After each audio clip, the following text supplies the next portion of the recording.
Breaking news చూస్తున్నారు. పాకిస్తాన్కు నోటి దురద తగ్గలేదా? నాకు ఎందుకో డౌట్ వస్తుంది. వాళ్ళు నిన్న రాత్రి ఏమాత్రం దురద గుండాకుతో అన్నం కలుపుకొని తిని ఉంటారు. ఏమాత్రం దురద గుండాకు ఉంటుంది కదా, దాంతో కూర చేసుకుని తిన్నారేమో. నిన్న రాత్రి నుంచి నోటికొచ్చినట్టు పేలుతున్నారు, నోటికొచ్చినట్టు వాగుతున్నారు. అది అక్కడెక్కడ కాదు, మళ్ళీ ఇంటర్నేషనల్ ప్లాట్ఫామ్స్ మీద, న్యూస్ ప్లాట్ఫామ్స్ మీద. ఒకడంటాడు ఇంకెవడిష్టం వాడిది, ఒకడంటాడు మేమే టెర్రరిజంని ప్రోత్సహించాం, జైష్ మహమ్మద్ లేదు, లష్కర్ తైబా లేదు, లష్కర్ తైబా లేదు అంటాడు ఆడే, జైష్ మహమ్మద్ లేదు అంటాడు వాడే. ఇంకో పక్క అసలు టెర్రరిజం మా దగ్గర లేదంటాడు. క్యా బాతే భయ్, క్యా బాతే? Contradictory statements. జైష్ మహమ్మద్ ప్రస్తుతం లేదు, లష్కర్ తైబా లేదు అంటాడు. At the same time terrorist మా దగ్గర లేదంటారు.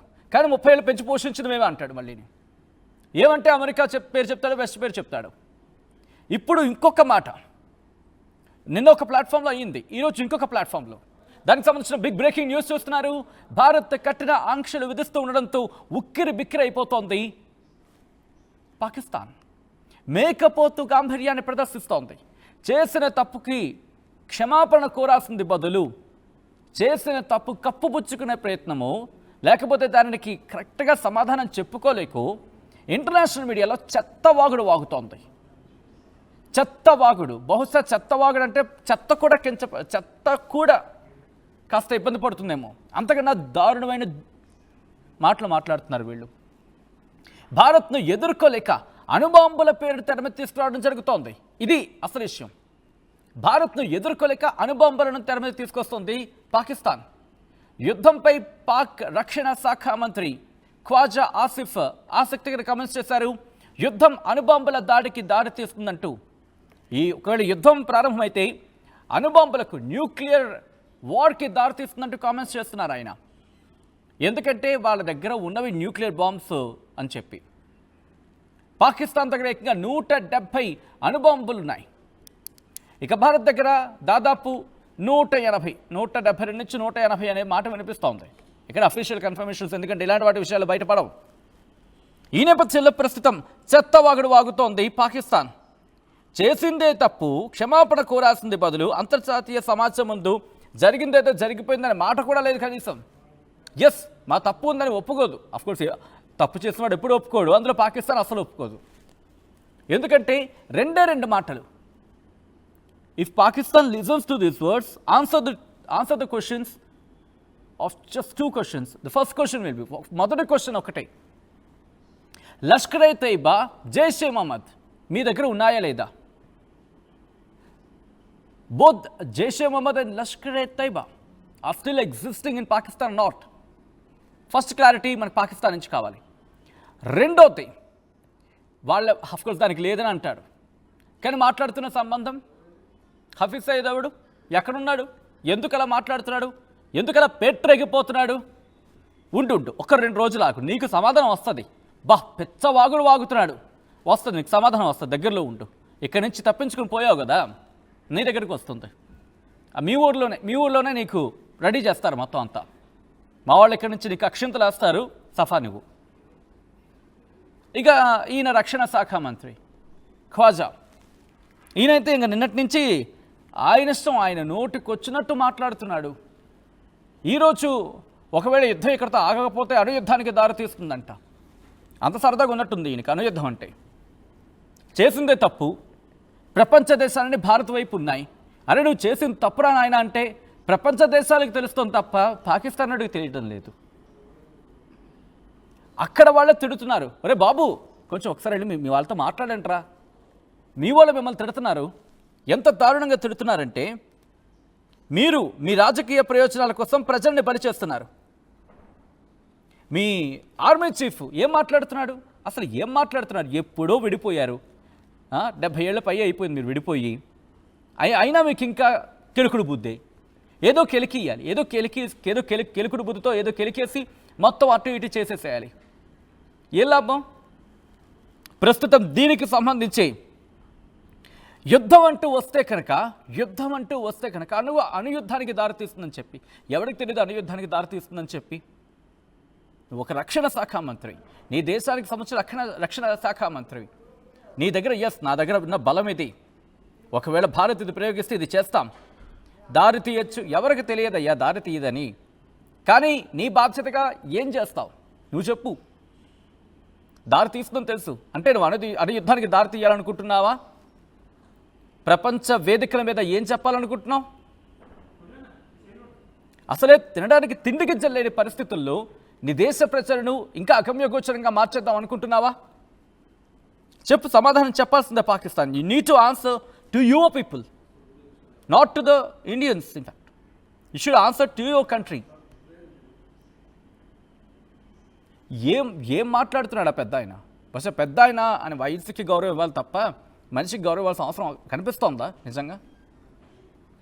ఎందుకంటే అంతర్జాతీయ వేదికలకు మీద వెళ్తున్నారు, ఏదేదో మాట్లాడుతున్నారు, ఇష్టం వచ్చినట్టు మాట్లాడుతున్నారు. భారత్ని మేము ఎదుర్కొంటాం, భారత్ నచ్చేసేస్తాం, ఇచ్చేసేస్తాం. ఏమీ చేయలేరు నానా, మీరు ఏం చేయలేరు. ఒక 2 రోజులు ఆగండి, మేమేం చేయాలో చేసి చూపిస్తాం. భారత్ను ఎదుర్కోలేక మీరు చేస్తున్న ఈ పిచ్చి వాగుడు, పిచ్చి చేష్టలకు పావలా ₹10 ఒడ్డుతో సైతం భారత్ తిరిగిచ్చేస్తుంది. ఎందుకంటే మిసైల్స్ని సిద్ధం చేసుకుంటున్నాం, మా ప్లాన్స్ని సిద్ధం చేసుకుంటున్నాం, మా ఆర్మ్డ్ ఫోర్సెస్ సిద్ధంగా ఉంటున్నాయి, మా ప్లాన్స్ మాకున్నాయి. కానీ టీజర్ చూసావుగా, టీజర్ నీటికి లాక్ చేస్తే అక్కడ కణకడకలాడిపోయే పరిస్థితి ఉంది మీకు. అది జస్ట్ టీజర్ మాత్రమే. టీజర్ అలాగే ఉంటే ఇంకా అసలు సినిమా ఎలా ఉంటుంది ఒక్కసారి ఊహించుకో పాకిస్తాన్. నీకు భయం అంటే ఏంటో బహుశా for the very first time వెన్నులో నీకు కనిపిస్తూ ఉండాలి. రక్షణ శాఖ మంత్రి, ఆ దేశ రక్షణ శాఖ మంత్రి ప్రస్తుతం అంతర్జాతీయ వేదికల మీదకి వెళ్ళి ఆయన ప్రపంచాన్ని ఉద్దేశించి మాట్లాడుతున్నాడు. ఏం సాధించావని? నీ దేశాన్ని అడుక్కు తినేలా చేశారు మీరంతా కలిసి, మీరు మీ రాజకీయ నాయకులు, మీ రాజకీయ దుర్బుద్ధితో. కానీ భారత్ ఒక్కసారి మా యూనిటీ ఒక్కసారి చూడండి, కనీసం అప్పుడైనా మీకు ఏమైనా కాస్త బుద్ధి వస్తుందేమో, కొంచెమైనా మీకు ఏమైనా అనిపిస్తుందేమో. ఇమ్రాన్ ఖాన్ని పట్టించుకోరు మీరు, ఎందుకంటే మీకు పడదు. ఇన్ఫ్యాక్ట్ యుద్ధం అంటే మీ దేశ ప్రజలే మిమ్మల్ని ఆన్ ఎయిర్ సోషల్ మీడియాలో తిడుతున్నారు. కానీ భారత్లో అటువంటి పరిస్థితి లేదు. ఏదేమైనా మేము సిద్ధం అంటున్నాం. కారణం తప్పు మా వైపు లేదు కాబట్టి. నీ ప్రజలను వ్యతిరేకించడానికి కారణం నువ్వు ఒక వేలు చూపిస్తే మొత్తం మిగతా 4 వేళ్ళు నిన్నే చూపిస్తున్నాయి. అంత తప్పు మీరు మూట కట్టుకున్నారు కాబట్టి, మీరు ఉగ్రవాదాన్ని పెంచి పోషించారు కాబట్టి. నువ్వే అన్నావుగా, నీ నోటితో నువ్వు అన్నావుగా, 3 దశాబ్దాలుగా మేము ఉగ్రవాదాన్ని పెంచి పోషించాం అమెరికా కోసం, వెస్ట్ కోసం అని చెప్పి. సరిపోయిందా? అవుతోందా? 4 రోజులు ఆగు. ఎందుకు పెంచావో, ఎందుకు పోషించావో, ఎందుకు వదిలేవో అని చెప్పి నువ్వు ఆలోచించుకొని భయపడిపోతున్న క్షణాలతో బతికే రోజులు మాత్రమే నీకున్నాయి. మేకపోతు గాంభీర్యం ప్రదర్శిస్తున్న సందర్భం. పిచ్చ వాగుడు వాగుతారా ఇంటర్నేషనల్ ప్లాట్ఫామ్స్ మీద? అనుయుద్ధమా? ఒక్కసారి ఆ స్పెల్లింగ్ అయినా కరెక్ట్గా రాసే ప్రయత్నం చేయండి మీరు. ఎంత దుర్మార్గపు ఆలోచన! జరిగిన దారుణానికి ఒకవేళ నీది తప్పు లేదు అని చెప్పి చెప్తున్నావు కదా, మరి అలాంటప్పుడు వెతికి పట్టి అప్పచెప్పచ్చుగా భారత్కి, ఇదిగో వీళ్ళే దోషులు అని చెప్పి. ఆ మాట రాలా. ఎప్పుడైతే దాడి జరిగిందో రై రై రై రై నీ విమానాలన్నీ నీ గగనతలానికి కప్పేశాయి. అదొక్కటి చాలు నువ్వు కప్పిపుచ్చే ప్రయత్నం చేస్తున్నావని చెప్పి. ఒకప్పుడు నీకు సపోర్ట్ ఇచ్చిన అమెరికా ఈరోజు నీకు మొండి చేయి చూపిస్తోంది. ఒకప్పుడు నీకు దన్నుగా నిలిచిన నీ ప్రజలు ఈరోజు బలూచిస్తాన్ నుంచి వదిలేరా నాయన అని చెప్పి నీకు దండం పెడుతున్నారు. దండం పెట్టారు, అయిపోయింది. ఇప్పుడు నీకు దండిస్తున్నారు. అక్కడితో అయిపోలే. ఆఫ్ఘనిస్తాన్ నువ్వు బాగా మేపావుగా ఒకనొక సందర్భంలో. ఇప్పుడు వాళ్ళే భారత్కు సపోర్ట్ ఇస్తా అంటున్నారు. తాలిబన్లు వాళ్ళకు తెలిసొచ్చింది నువ్వేంటి, నీ దుర్మార్గం ఏంటి, నీ దుర్మార్గపు ఆలోచనలేంటి.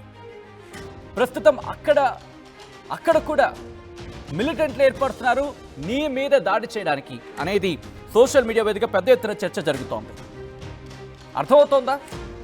అర్థమవుతుందా నువ్వు మూట కట్టుకున్న పాపమేంటో, నువ్వు మూట కట్టుకున్న ఆ దరిద్రం ఏంటో, నువ్వు చేసిన తప్పులేంటో, నువ్వు చేసిన అరాచకం ఏంటో. అమెరికా కోసం ఉగ్రవాదాన్ని తయారు చేస్తావా? సిగ్గుందా మాట అనడానికి? అంటే ఒక దేశాన్ని నాశనం చేయడం కోసం నువ్వు అటువంటి దుర్మార్గపు చర్యలకు వెళ్తావా? 30 ఏళ్ళ ఆలోచించుకోవాలిగా కనీసం మాట్లాడే ముందు. దాంతోపాటు అలాంటి మాటలు చేసే సందర్భంలో మేము ఇప్పుడు చేయలేదు, మేము అటువంటి ఆలోచనలో ఉన్నాం, కనీసం ఇప్పుడైనా పశ్చాత్తాపడి ఉగ్రవాదాన్ని పూర్తిగా తుదిముట్టిస్తాం, భారత్కు మేమే అప్పగిస్తాం, భారత్ ఎందుకు కంగారు తప్పు చేయలేదంటే చెప్పవయ్యా డైలాగు చెప్పు. జైష్ మహమ్మద్ అబ్జెప్పు, హఫీజ్ సయీద్ అబ్జెప్పు, మొత్తం అబ్జెప్పు, మేము మందంతా అబ్జెప్పు, ఉగ్రవాదులు అబ్జెప్పు, మొత్తం ఆ బ్యాచ్ అబ్జెప్పు. ఒక్కొక్కడికి ఇచ్చి పడేస్తాడు. ఒక్క మాట లేదు ఆ రోజు నుంచి. నీ తప్పు ఉంది అని చెప్పడానికి ఈ రోజు నువ్వు చేస్తున్న ప్రతి అడుగు అందుకే సాక్ష్యం. నీకు తెలుసు ఈరోజు ప్రపంచ దేశాలు నీకు మద్దతుగా లేవు అని చెప్పి కాళ్ళ వేళ పడైన వాటి మద్దతు కూడగట్టాలని నెత్తి మీద ఉన్న చైనా అయినా మనకు సపోర్ట్ చేస్తుందో లేదో తెలియని దుర్మార్గపు పరిస్థితుల్లో మనం ఉన్నాం కదా అని చెప్పి సోషల్ మీడియా వేదిక కొంతమంది పిచ్చవాగుడు వాగుతుంటే ఒక మంచి పొజిషన్లో ఉన్న వ్యక్తివి, ఆ దేశానికి రక్షణ శాఖ మంత్రి, ఏం చెప్పాలి? ఏదో ప్రపంచ దేశాలు మమ్మల్ని క్షమించండి, ఏదో ఆ టైంలో జరిగిపోయింది, ఇప్పుడైనా రండి, ఇప్పుడైనా మమ్మల్ని కాపాడండి, ఎప్పుడైనా మాకు ఇంత కూడెట్టండి, ఎంతైనా మాకు డబ్బులు ఇచ్చేయండి, మాకు ఇంత ముద్దెట్టండి, ఇలా అడుక్కో. ఇది బహుశా సమంజసమేమో. ఎందుకంటే నీ దేశ ప్రజలు అరే నా రక్షణ శాఖ మంత్రి నా కోసం అడుక్కుంటున్నాడు అని చెప్పి కనీసం కనకరిస్తారు. యుద్ధానికి మేము సిద్ధం, ఎందుకు బిల్డప్ డైలాగ్? ఎందుకు ఇంత భారంగా మేము మాట్లాడాల్సి వస్తుంది ఈరోజు? ఇంతవరకు భారతీయ జర్నలిస్టులు ఎవ్వరూ కూడా ఇంత దారుణంగా ఎప్పుడు మాట్లాడిన సందర్భం లేదు. ఈరోజు మా గొంతు ఎందుకు ఆ స్థాయిలో వెళ్తుందంటే నువ్వు చేసిన అరాచకం, నువ్వు సృష్టించిన దౌర్జన్యం, నువ్వు చేస్తున్న దుర్మార్గం, నువ్వు చేస్తున్న నీచమైన ఆలోచనలు, నువ్వు ఆచరించిన ఆ పైశాచికత్వం, నువ్వు పెంచి పోషించిన ఆ విషపు సర్పాలు ఈరోజు నిన్నే చుట్టుముట్టాయి. ఈరోజు నువ్వు ఇన్ఫాక్ట్ నువ్వు పంపించి కాటేయిద్దామనుకున్న ఆ సర్పాలై ఈరోజు నిన్ను సర్వనాశనం చేయబోతున్నాయి. రోజులు తగ్గిన పట్టాయి పాకిస్తాన్, గుర్తుపెట్టుకో. You don't have much days. We are ready for the befitting reply. What happened on Pahalgam? Remember, we want peace for some time, and we are on that. But you disturbed us, and get ready for the befitting reply. You never forget. నీ జీవితాంతం గుర్తు పెట్టుకుంటావు. ఇంకోసారి భారత్ వైపు చూడాలంటే వణుకుతావు. చూద్దుగాని దెబ్బ ఎలా ఉంటుందో. నీ దుర్మార్గపు ఆలోచనలకి, నీ దౌర్జన్యాలకి అయిపోయింది.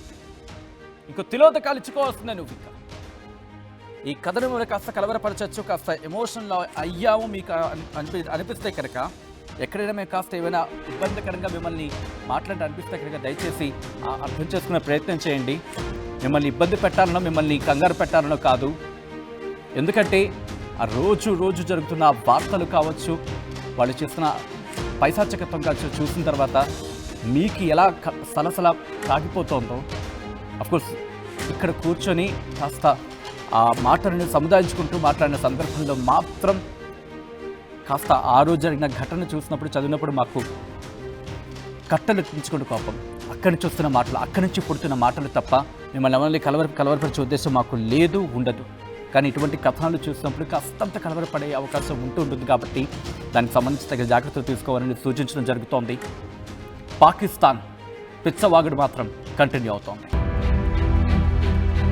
At KL, we help you turn your interests into skill sets.